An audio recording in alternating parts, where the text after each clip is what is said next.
A paz do Senhor, jovens! Glória a Deus, então, estamos aqui para mais uma aula de número 7, né?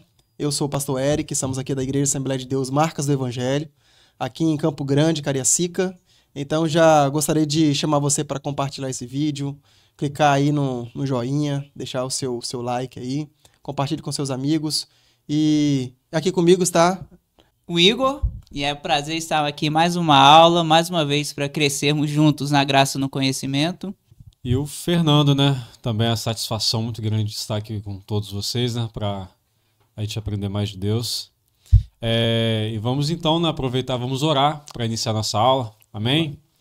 Senhor nosso Deus, eterno Pai, te louvamos e agradecemos ao Senhor por mais esse momento, por mais essa aula, por todos que estão aqui, Senhor, os professores, os alunos, os visitantes, Senhor. Que o Senhor possa estar abençoando cada um, Senhor, e expandindo em nossas vidas tudo que vamos aprender aqui, Senhor, para que de forma prática possamos, Senhor, cada dia mais crescer na graça e no conhecimento do Senhor. Te agradecemos por tudo, Senhor, em nome de Jesus. Amém. A paz do Senhor, jovens! Meu nome é Rafaela e hoje eu estou aqui para ler a leitura bíblica em classe que se encontra em Daniel 4, do versículo 1 ao 6.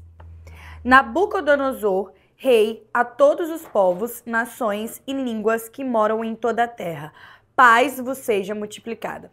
Pareceu-me bem fazer conhecidos os sinais e maravilhas que Deus, o Altíssimo, tem feito para comigo. Quão grandes são os seus sinais e quão poderosas as suas maravilhas.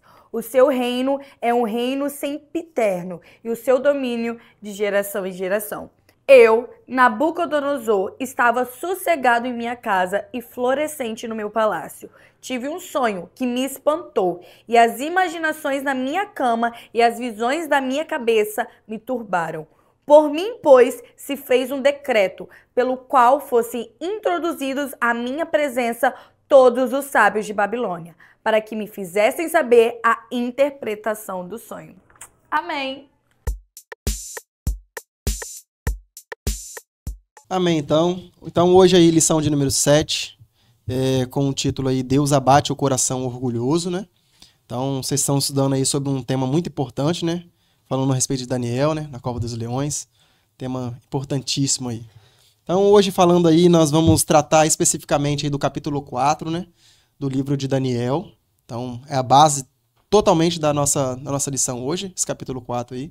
Então, se você ainda não teve a oportunidade de ler esse capítulo, é bom que você leia depois, para você saber o que está acontecendo aqui e ficar inteirado aí no assunto aí. Iremos tratar então a respeito de uma visão, né, de um sonho que Nabucodonosor tem e da qual vai vir uma interpretação justamente de Daniel. Então vamos ver a questão dessa sentença, né, do que ocorre aí, tudo isso aí, para que nós venhamos aprofundar mais aí. Amém? Então a revista vai trazer aqui 3 divisões do tema aí, né, como sempre traz aí. O primeiro ponto aí, retratando aí sobre o edito e o sonho do rei, né? Então nós vamos ver aí que quando o rei Nabucodonosor ele tem esse sonho aí, ele vai fazer então esse edito para todo o povo ali, né? Chamar todo mundo, vai fazer esse edito, fazer aquele, como se fosse um arauto ali, né? Falar assim, ó, vós povos que estáis aí, vem aqui escutar o edito do rei. Então ele vai fazer esse edito ali, vai falar sobre o sonho. Quando eu estava andando pelo meu palácio, tive um sonho, e ele conta o sonho justamente da árvore, né? Dessa árvore que cresce, toca o céu, chega até o céu, com folhas magníficas, com frutos, da qual as pessoas se alimentavam dessa árvore, da qual os animais aproveitavam a sombra para poder descansar nessa árvore, as aves recaíam e pousavam sobre os galhos dessa árvore para poder também se alimentar e descansar. Então ele traz esse sonho e traz a respeito também da interpretação mais tarde, né? Então, o primeiro ponto ele vai traçar justamente sobre isso aí, então, sobre o edito do rei. E depois ele traz aí a respeito da satisfação momentânea do rei e o seu sonho, né? Então, retratando aí de um ponto que nós vivemos muito aí, né, Igor? Sobre a satisfação momentânea do rei, né? Pois é, pastor. Vamos ver então o contexto que é o sonho. Nabucodonosor estava tudo bem momentaneamente na vida dele. ele estava rico, o império dele estava indo tudo muito bem, ele tinha muita terra. Na verdade, alguém poderia até dizer que na época dele, ele era o imperador do mundo. E tinha tudo de bom na vida dele. Mas da mesma forma que você que está passando pelo dia mal, o dia bom vai chegar e glória a Deus por isso, você que está passando pelo dia bom, o dia mal vai chegar e glória a Deus por isso também. O sol nasce e o sol se põe para justos e injustos. Então ele estava passando por um momento bom, mas da noite para o dia isso muda. E no caso de Nabucodonosor, o que afligiu a vida dele foi um sonho. Então, ele chama todos os magos, astrólogos, matemáticos e tudo que tinha de inteligente lá na Babilônia que não consegue interpretar o sonho dele. E ele continua aflito. E ele percebeu que a sabedoria humana não decifrou o sonho dele. A sabedoria demoníaca também não ajudou ele. Então, só sobrou procurar quem? Sobrou procurar a Deus. Exato. E ele sabia que tinha um jovem lá no meio da Babilônia que era crente, que era Daniel, e que Deus estava com ele. Então ele chama Daniel para interpretar o sonho. Importante isso aí, né? Aí ele traz a descrição do sonho também, né, Fernando? Então ele começa então a contar então, a respeito desse sonho. Até um fato interessante que quando ele teve esse sonho, como o Igor disse, ele estava no melhor momento da vida dele, né? Não tinha nenhum rei como ele. Ninguém fazia as coisas que ele fazia, ele mandava em tudo. Então, assim, esse sonho vem no momento da maior soberba da vida dele. Exato. O sonho vem como um aviso da parte de Deus, né? O sonho que ele teve depois que ele tem essa visão da Babilônia e tudo mais, que ele se acha o cara, né? Eu sou, não tem nenhum homem como eu. Esse sonho ele viu uma árvore, né? Muito grande, frondosa, né? A qual sua copa chegava aos céus, né? E os animais deitavam sobre ela, se repousavam debaixo dela. As aves faziam ninhos, as pessoas comiam dos seus frutos, que davam muitos frutos. Então era uma visão extraordinária, né? Tá tudo bem, que coisa maravilhosa, extraordinária, todo mundo ali, né? Mas de repente aparece um anjo e manda cortar essa árvore. E quando ele corta essa árvore, ele ainda deixa ela só no toco e presa a ferro e bronze. Então isso perturbou Nabucodonosor de uma forma tal. Como o Igor disse, ninguém soube explicar, somente um jovem, que a gente sabe que foi Daniel, que interpretou esse sonho. E esse sonho dizia a respeito do futuro de Nabucodonosor, caso ele não mudasse a sua conduta. Então, assim, era um aviso expresso de Deus ao que diz respeito ao coração dele, que isso iria acontecer. Então, a gente vai ver na sequência da lição que Daniel ele interpreta o sonho, só que a gente vê que não foi algo simples, não que Deus demorou para passar a interpretação, mas a forma como ele iria ficar caso ele não mudasse, certo? Exatamente. E o importante também frisar, né, que a importância do nosso conceito, da nossa preocupação espiritual, de nós estarmos preparados justamente para esses momentos, né? Porque em determinados momentos que as pessoas vão precisar, que o mundo precisará de nós teremos que estar preparados. Quer seja para levar uma interpretação, quer seja para levar uma palavra, quer seja para levar uma oração, uma ajuda. Mas se nós não estivermos preparados, nós não vamos saber até mesmo levar a salvação para essas pessoas. Ou né? como falar, né? Ou como falar, porque exatamente. Muitas das vezes o que Deus passa para nós ou para os pastores não é algo simples de dizer. Né? Sim. Então é saber como falar, ainda que seja um confronto, uma exortação, uma disciplina, tem que ter a sabedoria de falar, né? Como Exato. falar, como dizer, que foi o caso de Daniel. E no caso de Daniel foi muito mais extremo, que ele estava diante do imperador. E qualquer coisinha ali, né, poderia ter morrido. E não era qualquer um, né? Ele estava diante, era o rei, ele é chamado Rei dos Reis. Rei dos Reis. Era a grande potência da época, né? Ele já tinha conquistado, Deus já tinha permitido que ele levasse cativo o povo de Judá, já tinha levado cativo, se tornou o império. Ele varreu povos, né? Exatamente. Então, era um homem temido. Temido, na época, ninguém foi mais poderoso que Nabucodonosor. Exatamente. As pessoas estendiam o tapete vermelho quando iria passar, justamente tendo esse respeito pelo tamanho de que se tornou Nabucodonosor. Mas nós sabemos que quando... e esse é o perigo da nossa sociedade hoje, né? Pensar que nós podemos algo, né? Isso aí. De que nós fazemos algo. E aí nós caímos justamente no título dessa lição, né? A questão da soberba. E aí entra o perigo, né?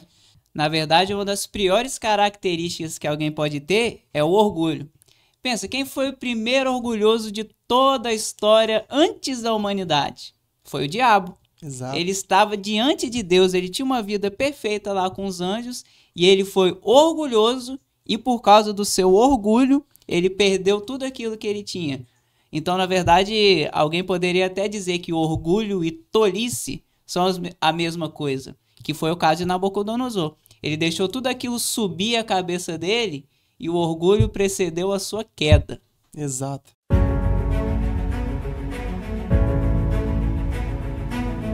Orgulho. Em Lucas 10, 17, nós vemos que quando os 70 discípulos estavam voltando, cheios de alegria, e porque pelo nome do Senhor Jesus Cristo eles tinham expulsado os demônios e os demônios tinham se sujeitado. E disse-lhes: eu via Satanás como um raio cair do céu, disse o Senhor, alertando assim para o orgulho. Esses 70 discípulos possivelmente não eram tão maduros como os 12 apóstolos, porém não deixam de ser discípulos. Mas Jesus, que conhece bem o coração humano, alerta o perigo do orgulho ou vaidade. Jesus foi quem capacitou cada um deles para irem, e naturalmente eles se sentiram os maiores, porque no nome de Jesus até os demônios se sujeitavam. E espiritualmente a imensa alegria enchia os corações e andavam nas nuvens, ao vivenciarem algo tão incomparável que jamais tinham experimentado. Eles sentiram em si mesmos a virtude e o poder de Deus para vencerem o maligno e a opressão das trevas. E isso também fazia com que eles se esquecessem de todo o resto. Mas nada do que eles fizeram pelo poder que Jesus lhe tinha concedido tinha a ver com suas capacidades ou de seus talentos pessoais. Não eram eles o foco, mas a glória de Deus, que era manifesta na vida daqueles que eram contemplados pela sua grande misericórdia, agindo nas suas necessidades. Foi o orgulho e a vaidade que fez com que o arcanjo de luz se perdesse. E aqueles discípulos estavam a correr o mesmo perigo. Devemos ter o cuidado de entender e aceitar que é somente a graça de Deus que nos usa através do seu Espírito. Um verdadeiro discípulo jamais rouba a honra do seu mestre.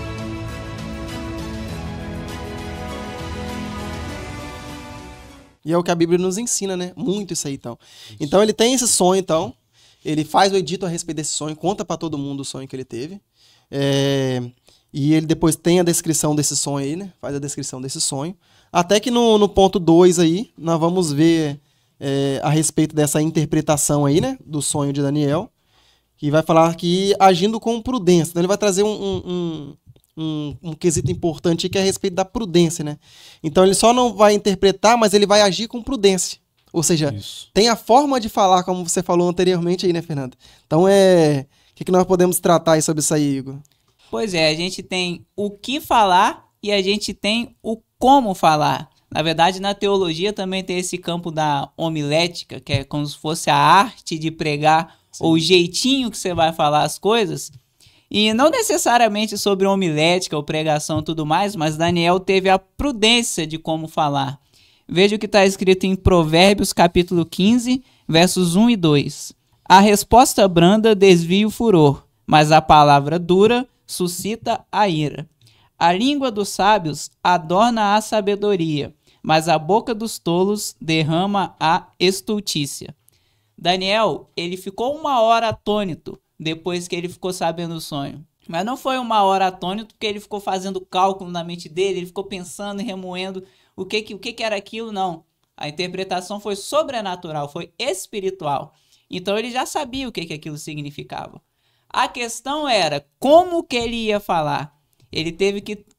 Aí sim, ele teve que calcular tudo mais a procedência que ele ia ter. Porque ele estava diante do rei. Ele não estava diante de qualquer um. Exato. E o rei do maior império de daquela época, na verdade, né? Então ele teve que ter muita prudência. Mas a gente também, hoje em dia, deve ter prudência quando a gente vai falar alguma coisa. Sim. Por exemplo, quantos assuntos hoje em dia que eu não posso nem falar aqui, porque é o quê? Polêmico. Exato. Mas quem é que tá por trás dessa, entre aspas, polêmica ou fazer certos assuntos tabu? O diabo. É uma das estratégias dele para evitar que a gente fale a palavra de Deus. Mas isso não quer dizer que é impossível ou que a gente deve ficar quieto. A gente tem que ter a nossa prudência ao falar. Ter alguma oportunidade, orar a Deus pedindo sabedoria, reconhecer o que Deus mesmo ensina a respeito de como falar, que foi exatamente o que Daniel fez com Nabucodonosor. Exatamente. Aí ele traz a interpretação do sonho, então, né? Traz. Ele vai dividir, então, aí em três partes, né? A interpretação desse sonho aí. A primeira que ele traz aí a respeito da árvore majestosa, né? Então, ele vê aquela árvore tocando ao céu. Então, era uma coisa esplendorosa, era algo belo, né? Então, está relatando ali justamente a respeito da sua grandeza, da sua formosura, do seu poder. Porque aquela árvore estava representando justamente o rei Nabucodonosor. Então, estava representando ele. Acredito que quando ele tem esse sonho, não foi como os sonhos anteriores que ele teve da estátua, que ele teve lá, que a cabeça era de ouro, que os peitos e os braços de prata. Não foi praticamente assim, mas foi meio que um sonho que auto-interpretativo. Ele praticamente sabia que aquilo ali já estava representando algo que viria sobre ele. Ele já tinha em mente praticamente que aquilo ali viria para poder acabar com o reino dele, né? E ele já tinha visto, então, Daniel interpretar os sonhos justamente da estátua, e já tinha visto Deus livrar justamente Sadraque, Mesaque e Abednego da fornalha de fogo ardente. Ele já tinha dado glória a Deus ali, e agora vem esse sonho. E esse sonho, então, representa Nabucodonosor com essa árvore toda majestosa, a conquista que ele teve, o império que ele perpetuou pela terra, dominando todos os povos, dominando a terra por completo. Mas aí também vem a questão de quando manda se cortar a árvore, né? Que vem e manda cortar a árvore, deixar só a raiz, os troncos ali. Então, justamente representando ali o juízo divino. Ou seja, o reino dele foi levantado realmente. Quando ele conquista Judá ali, foi justamente também por uma questão de impunidade que o povo de Judá estava vivendo. Deus permitiu com que ele dominasse o povo de Judá. Então, ele levantou esse império, mas agora chegou o momento também de Deus cumprir com o juízo dele e exterminar também esse império. Então, manda que se corte a árvore. Então, por isso que Daniel também ele fica atônito quando ele recebe isso, né? Que ele fica um tempo pensando, e agora? Como eu vou falar? A forma de falar? Justamente para não causar uma vanglória nele mesmo, dizendo que ele que estava falando, mas em trazer o relato espiritual mesmo da visão que ele estava tendo. E a terceira parte que é justamente vivendo entre os animais, né? Então que depois que cortasse, que o juízo de Deus viria sobre ele, ele viveria, a profecia que Daniel traz para ele, que ele viveria realmente como um animal mesmo, né? Que ele pastaria como se fosse um boi. Então, ele perderia a sua sanidade mental. Então, ele não teria mais o discernimento, essa clareza de pensar, de agir. E justamente ele, que era um rei que gostava de ter a sabedoria em prol dele, que ele buscava, quando ele tomava conta dos reinos, dos povos, que ele dominava os povos, ele pegava os sábios, ele edificava cada vez mais o seu palácio. Tanto é que ele construiu no seu palácio lá o jardim suspenso. Então ele gostava de mostrar isso, de mostrar a sabedoria, de domínio. Então justamente Deus tira isso dele aqui, o ponto forte dele aqui. Então Deus tira a sanidade mental dele, a capacidade de pensar, de agir. Então Deus faz com que ele pastasse mesmo ali como um animal, perdesse sua sanidade. E pelo um tempo, né? Deus estabelece esse tempo aí. Ele fala aí a respeito de um período de 7 tempos, né? Então, só trazendo a descrição da interpretação desse sonho, que é justamente o que Daniel interpreta. Mas, importante frisar que se Daniel não tivesse preparado, se o servo de Deus não tivesse ali, se ele não tivesse quem buscar ali, quem traria a interpretação desse sonho? Ninguém, né? Se não tivesse um cristão preparado, quem traria a interpretação desse sonho de maneira espiritual? Então, esse é o ponto importante para nós frisarmos também, né? E ele não só interpreta, né, Fernando? Ele também traz um conselho. Ele traz um conselho, porque além de não se limitar, né, a entregar apenas a interpretação do sonho, né, para Nabucodonosor, ele aconselha ele, né, a forma de evitar isso. Porque Deus, a gente tem estudado isso muito, né, no trimestre passado, sobre os profetas, só para dar um exemplo, Deus, quando ele manda, ele anuncia um juízo, ele anuncia juntamente a misericórdia. Exato. Para que o povo tenha a oportunidade de se arrepender e aquele juízo ser anulado. Foi a mesma situação com Nabucodonosor. Deus, ele anuncia um juízo sobre ele, especificamente sobre Nabucodonosor, que se ele não se arrependesse, né, ele iria pastar como animal. E a Bíblia diz que quando isso acontece, foi-se a glória dele. O que ele mais valorizava, a glória que ele tinha, foi embora, acabou. Porque foi um dos conselhos de Daniel, para ele rejeitar essa soberba dele, ele se humilhar mesmo diante de Deus, se arrepender dos seus pecados, porque nós temos que lembrar uma situação. Embora Nabucodonosor viu com seus próprios olhos a atuação de Deus por várias vezes, isso não significava que ele era crente, que ele servia a Deus. Pelo contrário, ele servia a outros deuses, ele continuou a sua prática normal. O que traz esse indício ainda é que a soberba dele cresceu de uma forma tão grande que Deus tinha que colocar um limite. Exato. Entendeu? Porque tudo que Nabucodonosor conquistou, foi pelas mãos de Deus. Porque Jeremias chama Nabucodonosor de servo do Senhor. Exato. Num indício de que Deus usou ele para punir Israel, trazer juízo sobre Israel, e ele só foi quem ele foi porque Deus permitiu. Exato. Então era a forma de Daniel interpreta o sonho anunciando o juízo, mas também da mesma forma. Se você se arrepender, né? Usando as mesmas palavras, se você se arrepender, isso pode mudar. Isso não vai acontecer. Mas a gente vê que depois de 1 ano, essa profecia ela se acontece. Essa foi a profecia, né? Ela se cumpre. Ela se cumpre. E ele pasta mesmo, como animal. A gente vê como é que Deus deu oportunidade para ele ainda. Exatamente. Foram 12 meses, foi 1 ano até acontecer aquilo. Então, Deus ainda deu lá uma chance para Nabucodonosor. O problema do orgulho é exatamente esse. Deus está lá dando a gente a oportunidade, mas a gente ignora. A gente tapa os ouvidos, fecha os olhos, a gente endurece o coração. Por quê? Por causa do orgulho que está na gente. Exatamente. E só para acrescentar, não tem algo mais perigoso do que a soberba. É algo que calcifica o coração de uma forma tão pesada que a gente não consegue mais ter sensibilidade com a voz do Espírito Santo no que diz respeito ao nosso caráter. Eu já até contei para o pastor Érico, para algumas pessoas, eu já passei por uma fase assim, né? Soberba, orgulho. Quando a gente acha que é a gente que está fazendo, esquece. Deus vai corrigir você. Deus vai colocar um limite em você, vai dizer, não é você, é eu que faço. Então, assim, é algo perigoso. Porque quando você deixa a soberba subir ao ponto que você, né, se coloca num lugar que só Deus pode ocupar, você está se assemelhando a Satanás. Exatamente. Especificamente ao diabo. Então Deus ele vai corrigir você.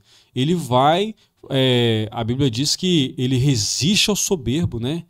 Ele dá graça ao humilde, mas resiste ao soberbo. É uma coisa que Deus sempre detestou, foi a soberba. Exatamente. Então, como é que é importante nessas questões? E realmente, o orgulho ele só vem quando a pessoa ela conquista. Exatamente. Quem não tem conquista nenhuma, quem ainda está passando pelo pior ainda, quando Nabucodonosor não tinha conquistado nada ainda, quando era o Império Sírio e que dominava, que governava, ele não tinha soberba nele, porque ainda não tinha conquistas. Não tinha como ele ter orgulho. Era um império pequenininho. Exatamente. Pequenininho. Então, o orgulho ele só vem quando a gente conquista algo. Quando a gente está num patamar elevado, quando a gente está num nível elevado, é aí que a gente tem que ter o cuidado justamente com a soberba. Porque o inimigo ele é astuto, né? Então ele quer nos derrubar justamente dos nossos sentimentos. Exatamente. O ser humano ele quer a glória, às vezes, ele quer Ele quer ser bem visto, ele quer ser lembrado, ele quer ser bajulado, e isso realmente é o perigo, porque isso nos leva ao período da queda, né? E é justamente isso que nós vamos ver no terceiro ponto aí, ó. Terceiro ponto que nós vamos ver aí, o cumprimento da profecia, né? E a restauração do rei. Então, nós vamos lá, assim, ó, Deus abate o orgulho, mostrando justamente isso, que Deus vai abater o orgulho. Então, o sonho se cumpre, como o Fernando já falou aqui. E quando ele se vangloria, ó, no verso 29 e 30 do verso 4, olha o que ele vai dizer lá assim, ó. Ao cabo de 12 meses, como o Igor falou aí, andando a passear sobre o palácio real de Babilônia, falou o rei e disse, não é esta a grande Babilônia que eu edifiquei para a casa real, com a força do meu poder, para a glória da minha magnificência? Então, ele está justamente aqui trazendo justamente isso, a vanglória, a soberba, que tudo que ele conquistou foi ele mesmo, foi as forças dele mesmo, foi o exército dele. Então, está colocando justamente o domínio, a glória sobre ele. E nós sabemos que Deus ele não divide a sua glória com ninguém. Então, quando o homem faz isso, há um perigo e há uma consequência, porque nós não podemos tomar de Deus o que é de Deus. Então, nós devemos prestar adoração a Deus. Então, nós vamos ver também no capítulo 5, lá, ó, versículo 20, olha que Deus vai falar claramente também, que ele vai falar claramente, ó. Mas quando o seu coração se exalçou e o seu espírito se endureceu, como o Igor falou aí, em soberba, foi derribado do seu trono real e passou dele a sua glória. Então, quando a gente tem isso no nosso coração, automaticamente Deus faz o quê? Opa, vou te lembrar de onde você veio. Vou te lembrar que você veio do pó, que você não é nada, que quem permite sou eu, que quem faz sou eu. É justamente o que aconteceu com Caim e Abel, lá no início ainda. O Igor já trouxe o exemplo aqui dos próprios anjos que foram criados para adoração, mas houve no coração deles a soberba, e eles foram tirados do céu justamente por causa disso, da soberba. Caim também é da mesma forma. Teve a soberba no seu coração, achou que o irmão dele não merecia o melhor. Aí cresceu a soberba, entrou a ruína e também foi a queda dele. Então, por isso nós temos que ter esse cuidado. Então, por isso que a Bíblia sempre nos adverte sobre a soberba. Provérbios 16:5 vai relatar isso, que é a abominação para o Senhor. Tiago 4:6 também vai dizer, portanto diz, Deus resiste aos soberbos, dá porém graça aos humildes. E também Lucas 14, versos 10 e 11 também vai nos ensinar isso, né? Que quando a gente quer ser exaltado, a gente tem que fazer o que diante de Deus? Se humilhar. E quando a gente quer... Porque quem se humilha diante de Deus, Deus vai lá e ele faz também aquela pessoa que seja humilhada, né? Quando a pessoa se humilha diante dele, ele faz com que a pessoa seja exaltada. E quando a pessoa se exalta diante dele, ele faz com que a pessoa seja humilhada. Ou seja, Deus não trabalha da mesma forma que nós, é diferente. Então nós devemos saber prestar essa glória para Deus. Não é isso? O próprio Senhor Jesus, na verdade, é um dos maiores exemplos de humildade. Se o diabo é o maior exemplo de orgulho, Jesus foi o maior exemplo de humildade. Ele não saiu por aí falando, venham após mim todos os ricaços e poderosos que vocês vão me aliviar, não. Ele disse, venham após mim os cansados e oprimidos, porque eu vos aliviarei. Ele também lavou os pés de seus discípulos, o que é uma coisa que é como se fosse se rebaixar muito diante deles. Ele falou que o maior no reino dos céus é o menor no reino dos homens. Então, tudo que Jesus fez foi um exemplo contrário disso, foi um exemplo de humildade. E qual o valor que a gente quer seguir de Nabucodonosor, do orgulho? Claro que não, a gente quer seguir o exemplo de humildade que Jesus deu pra gente, né? Isso aí. Reconhecer essa grandeza, né, de Deus, realmente. Isso aí, e foi o que aconteceu, porque passado o período, né, que ele do juízo, né, que ele fica como animal, pastando ali, o juízo dele, a mente dele vai voltando, né? E quando volta, a primeira coisa que ele faz é dar glória a Deus. Né? Eu quero até ler com vocês aqui em Daniel capítulo 4, versículo 34, para vocês verem o que ele mesmo diz, né? Ele diz o seguinte: mas ao fim daqueles dias, eu, Nabucodonosor, levantei os meus olhos ao céu e tornou-me a vir o entendimento, e eu bendiço o Altíssimo, e louvei e glorifiquei ao que vive para sempre, cujo domínio é um domínio sempiterno e cujo reino é de geração em geração. Vamos ler até o 37. E todos os moradores da terra são reputados em nada, e segundo a sua vontade ele opera com o exército do céu, e os moradores da terra. Não há quem possa estorvar a sua mão e lhe diga: que fazes? No mesmo tempo, tornou a mim o meu entendimento, e para a dignidade do meu reino, tornou-me a minha majestade e o meu resplendor. E buscaram-me os meus conselheiros e os meus senhores, e fui restabelecido no meu reino, e a minha glória foi aumentada. Agora, pois eu, Nabucodonosor, louvo, exalço e glorifico ao Rei do céu, porque todas as suas obras são verdade, e os seus caminhos, juízo, e pode humilhar aos que andam em soberba. Ou seja, ele não levanta o mesmo cara. Ele não levanta o mesmo homem. Ele levanta um outro homem. Né? A gente está falando aqui de alguém que é um caldeu, um babilônico, que tem uma experiência profunda. Exato. E quando ele se levanta, a pedra do seu coração foi quebrada. E ele entende que Deus pode humilhar o soberbo, pode fazer qualquer coisa. E ele dá glória a Deus. Então a gente vê assim, uma mudança total em Nabucodonosor. Exato. No que diz respeito a tudo na vida dele. Ele entende que Deus é maior do que tudo. Que foi Deus que deu todas as coisas a ele. Que a soberba dele causou tudo aquilo ali. Então há uma mudança. E isso é super importante.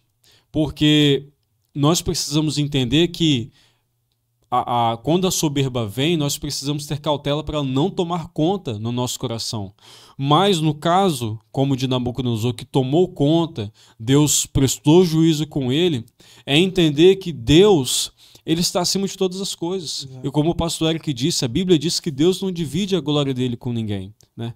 Então é esse ato de um homem orgulhoso, soberbo, para alguém simples e humilde. Né? E aqui ele mesmo diz que a glória dele foi aumentada. Então nós podemos entender que Deus Fez ele voltar de novo ao trono de uma conquistar forma ainda maior. maior. Então assim, como não dar glória a um Deus desse, que mesmo nos corrigindo, ao momento do arrependimento, ele vai e ainda exalta o humilde, né? O simples Deus. de coração. Como é que é importante o papel de Deus, né? É a paciência. Primeiro, Deus usa Daniel para pregar, né? Como se fosse pregar, né? Vai interpretar o sonho, mas ele vai pregar. Fala assim, ó, tem que se arrepender. É como se fosse os sermões do pastor Jairo. Você tem que se arrepender, isso tem que fazer com você. Ou você se arrepende da glória a Deus, ou Deus vai trazer o juízo para você e você vai ficar a vida toda aí. Então, Deus usa da paciência, dá o tempo de 12 meses. 12 meses. Aí acontece o sonho. Deus vai lá e cumpre. Deus dá novamente a misericórdia para ele recuperar a sanidade de novo. Quando ele recupera, automaticamente ele já fala assim, opa, eu dei glória a mim. Deus a soberba do meu coração, Deus foi lá e me trouxe juízo. Agora eu não quero mais dar glória a mim. Eu já tive experiência anteriormente. Jogou 3 homens na fornalha. Já sei Apareceu que 4. Eu falei, eu já aí. sei que o Deus deles é o Deus poderoso. Já tem o sonho que Daniel interpretou também da estátua. Que viria a pedra, que esmagaria e a estátua se tornaria em pó. Então, opa, já tem essa. Agora, outro sonho, eu não posso mais perder essa oportunidade. Então, ele escuta essa pregação de Daniel e ele faz o quê? Se converte. Exatamente. Como que Deus trabalha a conversão de um homem? É extraordinário. O que mais chama atenção é essa misericórdia de Deus. Exatamente. Sabe, a gente está falando de Nabucodonosor, o rei da Babilônia. O rei dos reis. Sim. Naquela época não tinha outro homem como ele. Exatamente. Não tinha homem mais poderoso que ele naquela época. A gente está falando da conversão de um homem extraordinário. Através de um jovem. De um jovem. Então, assim, é fantástico. Como o pastor Eric citou, a paciência de Deus, a misericórdia, a graça de Deus para salvar uma pessoa. Para a pessoa se converter. E isso é extraordinário. É extraordinário. Então, isso também nós aprendemos então que o evangelho, a palavra, ela não é pregada só para menos importantes, né? Não é só para pessoas menos importantes, não. Ela serve para todos. Né? Para todos. Independente também de importância, se é rei, se é pobre, independente de quem for. Às vezes a gente olha para alguém e fala, não, essa pessoa aí é muito soberba.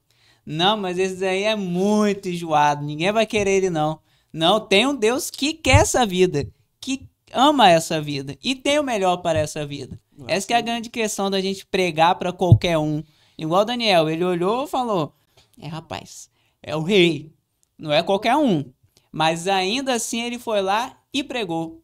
Na verdade, às vezes a gente tem esse mito, né, de que se eu sentir de Deus, eu vou falar de Jesus para alguém.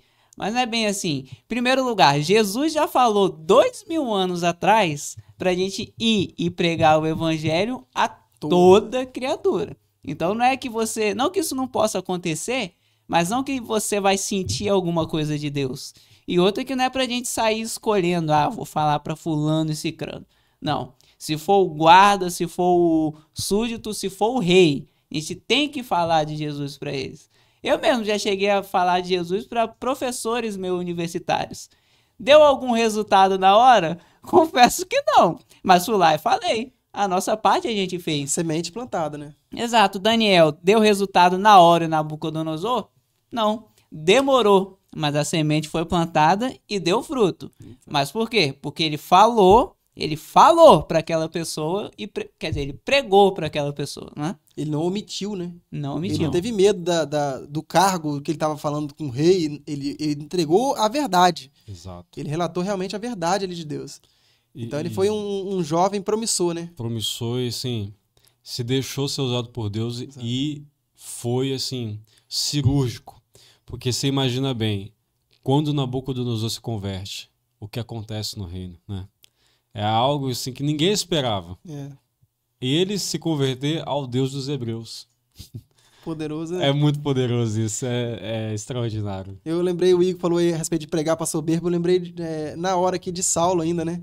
Imagina, um homem ensinado, doutorado, gênio. Tinha soberba no coração, mas é justamente aquele ali que Deus escolheu e se tornou o maior evangelista que nós já vimos na história da Bíblia Sagrada. Então, para mostrar como que Deus trabalha diferente. Exato, né? Quando a gente olha para a Bíblia, é uma loucura.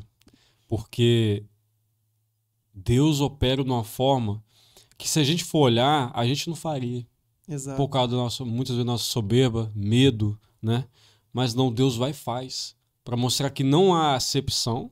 Isso. Sendo pequeno ou grande, o interesse dele é salvar aquela pessoa. Foi o que aconteceu com Nabucodonosor. E a Bíblia não diz, né? É só uma conjectura. Mas imaginar o impacto que isso causou na Babilônia. O rei, né? A mudança que talvez não em todo o reino, né? Porque depois de Nabucodonosor a gente vê que o seu neto, né, causa uma destruição. Só ele foi o responsável da queda da Babilônia. Exatamente. Então assim, não foi em todos, né? Mas eu acredito que tocou sim. Houve nele. Houve a conversão nele. Houve nele. Então, com certeza causou algum impacto muito grande na Babilônia. E a importância de Deus para com a vida, né? Você vê qual é a importância de Deus para com a vida.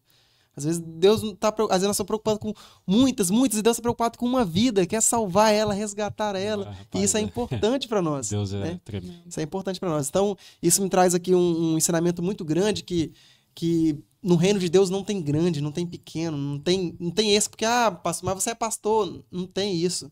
Se eu levantar soberba no meu coração, Deus vai me derrubar como vai derrubar qualquer outro. Exatamente. Se você que canta, se você que prega, acha que canta bem, se você faz para glória sua do teu coração, Deus vai derrubar da mesma forma. Amém. Porque a glória é de Deus, a glória não é do homem. As pessoas que nós evangelizamos, que nós conquistamos, que aceitam a Jesus, a glória é para Deus. E nosso pastor sempre nos ensina isso. A glória é para Deus. Porque se a glória não for para Deus, Deus nos derruba. Deus nos humilha. Então é isso que nós temos que saber reconhecer aqui. Né? Glória a Deus. Louvado seja Deus. Sobre o livro de Daniel, há um texto e um assunto muito gracioso no livro de Daniel, embora tenha vários, mas um que realmente chama a atenção de todos nós. Quando Deus transforma um homem numa condição de animal. Primeiro, Deus está lidando com Nabucodonosor, que é o rei, ou o rei dos reis, como assim ele é chamado na revelação que Deus dá a Daniel, que era o império mais poderoso daquela época, a primeira hegemonia mundial poderosa. Na estátua do sonho que Deus dá a Daniel, ele é o cabeça de ouro, ou seja, a nação mais poderosa, e depois vem outras, né? Outros impérios como a Medo-Persa, depois os gregos, depois os romanos, naquela sequência, né? Mas veja, então Deus está lidando com um homem muito poderoso. O poder promove nas pessoas uma sensação de superioridade, soberba e orgulho muito propício, né? É uma vivência onde as pessoas são muito propícias a desenvolver a soberba. E Deus não tolera a soberba na vida de ninguém, principalmente na vida daqueles que são líderes. Então Deus vai anunciar a Nabucodonosor que ele deve se arrepender dessa soberba, que ele deve abandonar os seus ídolos e deve entregar o seu coração a Deus. Ele ouve aquela mensagem, fica um pouco pensativo, mas ele não muda de vida. Um dia ele está na frente do seu palácio, apreciando as suas conquistas, a construção extraordinária que eram os palácios babilônicos, os chamados 7 jardins suspensos da Babilônia, que é algo muito extraordinário e comentado por toda a poesia e a literatura antiga. Ele fala assim: essa é a grande Babilônia que eu construí com o meu poder. Então ele ouve uma voz do céu e diz que passou dele aquele reino. Então ele foi morar com os animais. Deus trocou a mente de Nabucodonosor. Veja que castigo severo, né? Deus deu a ele uma condição de animal. Ele se torna irracional, ele perde a sensibilidade, ele perde a prática da fala, ele perde a prática do bom senso. Deus elimina por um tempo toda aquela prática social que um homem tem e o desejo dele é viver como um animal. Começou a crescer unhas, começou a crescer um pelo estranho no corpo dele, porque Deus fez uma coisa muito extraordinária. Esse é um milagre de Deus em transformar um homem em um animal. Não é uma coisa que a gente pode dizer que é mágica, como acontece nos filmes de magia, não. É Deus pegando a mente de um homem e tirando dele a racionalidade, tirando o bom senso e as habilidades, ou seja, aquela imagem de Deus que nós temos, onde está o livre-arbítrio, onde está a fé, onde está a consciência, onde estão os valores que nós temos, aquilo é eliminado e a mente dele passa a agir como se fosse a qualquer animal, irracional, agindo por instinto e inclusive se alimentando de capim como se fosse uma besta fera.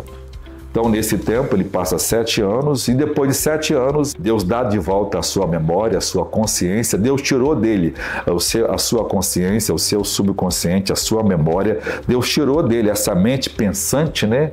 Essa parte da alma e põe de volta outra vez. Então, ele reage, acende outra vez. E aí, depois, ele se arrepende, se converte e escreve, inclusive, o capítulo 4 de Daniel. É o único capítulo da Bíblia que é escrita por uma pessoa que não é judia, que não está ligado ao povo de Deus, um homem ímpio que se converte, que era o imperador, né, do maior império da época, mostrando que Deus não tolera a soberba no nosso coração. Deus não tolera nenhum de nós, porque Deus não tolerou em Lúcifer, Deus não tolerou em Nabucodonosor, Deus não tolera em ninguém. Diz a Bíblia que Deus é inimigo dos soberbos, Deus abate os soberbos, porque Deus, embora seja soberano, extraordinário, onipotente, onisciente e onipresente, né, ser um Deus tão extraordinário, ele não age assim conosco. Deus sempre é gracioso, amoroso.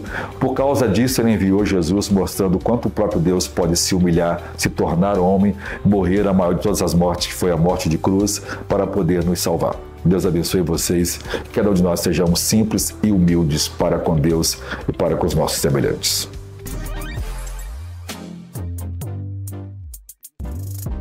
Então, gostaria de chamar também você nessa hora para um momento muito importante da nossa lição também, que é o nosso momento ofertório. Então, tá aparecendo aí na sua tela nossos meios de oferta aí. Então, vamos ofertar a casa do Senhor aí. Nós temos também o nosso projeto Mil Valentes, né, Igor? Como é que as pessoas podem fazer, Igor? Pois é, tá aparecendo aí na sua tela agora o terreno que a gente... Já é nosso, gente, convenhamos, já é nosso esse terreno, mas agora a gente pode muito bem participar ativamente da compra. Se você quiser, os meios de pagamento estão aí na sua tela e vamos ofertar para a glória de Deus. Em nome de Jesus. Neste lugar, tu és real.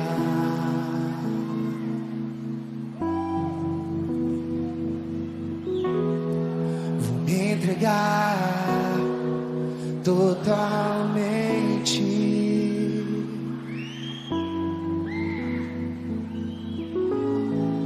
O teu toque abrir os olhos do meu coração. Eu posso enxergar e entender. Se eu me humilhar diante do teu altar e sacrificar aquilo que me custar, tu inclinarás os teus ouvidos ao meu clamor.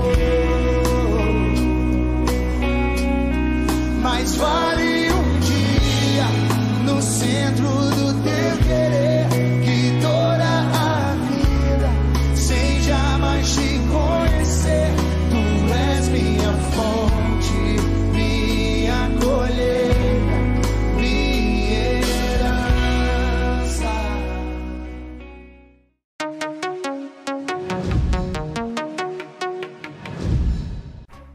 E aí, jovens, tudo certo com vocês? Estamos aqui agora para o nosso quiz, onde vamos ver se você realmente aprendeu o conteúdo da nossa aula de hoje. Então, vem comigo para a nossa primeira pergunta.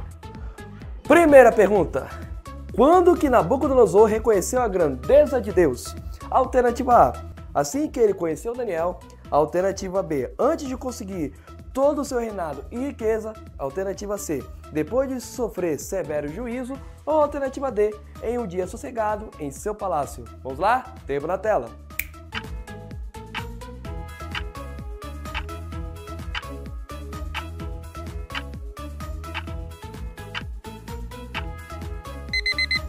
E acabou nosso tempo, e a resposta dessa última pergunta com certeza é a alternativa C: depois de sofrer severo juízo. Segunda pergunta: qual dessas características antecedem a destruição? Alternativa A: humildade. Alternativa B: paciência. Alternativa C: orgulho. Ou alternativa D: fidelidade. Vamos lá? Tempo na tela.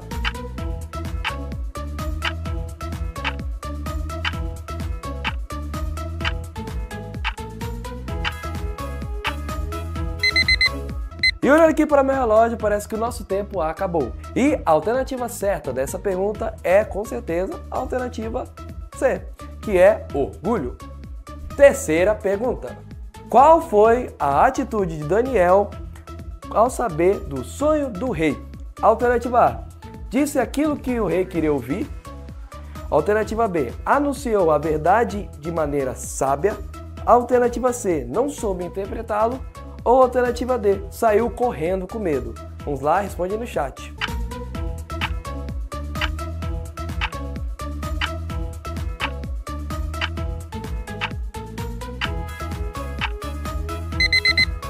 E acabou nosso tempo, espero que tenha respondido no chat e principalmente tenha notado com a letra B, que é a resposta correta.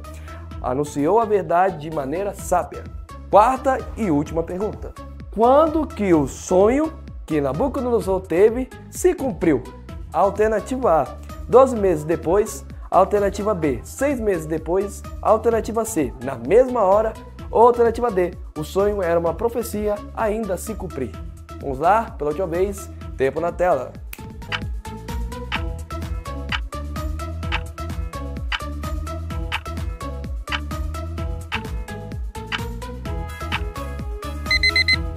E acabou nosso tempo, e a resposta certa dessa última pergunta, se você respondeu alternativa D, o sonho era uma profecia ainda a se cumprir, eu sinto muito que você na verdade errou essa pergunta, porque na verdade a alternativa certa é a A, 12 meses depois.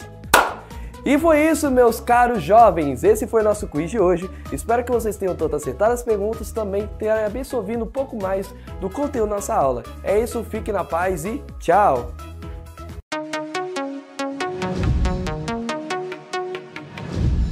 Glória a Deus, então. Deus seja louvado na sua vida. E para nós concluirmos aqui, então, arrependimento diante de Deus tem transformação e tem mudanças de projetos que Deus já estabeleceu, mas Deus ainda, através do arrependimento, pode trazer salvação e mudança para mim, para você e para você que ainda não aceitou a Cristo ainda. Fernando. A soberba precede a queda, mas a humildade preserva o coração. Amém. E a minha frase é: não existe nem hora certa, nem pessoa certa para você pregar. E também agora a gente vai orar agradecendo a Deus por essa aula. Te louvamos, Senhor, por mais essa aula, por mais esse momento. Te agradecemos pela tua palavra que é eficaz na nossa vida. Te louvamos, meu Deus, porque nós podemos passar e passaremos, meu Deus, a nossa vida estudando do Senhor. E ainda assim, meu Deus, nós aprenderemos coisas novas a cada dia.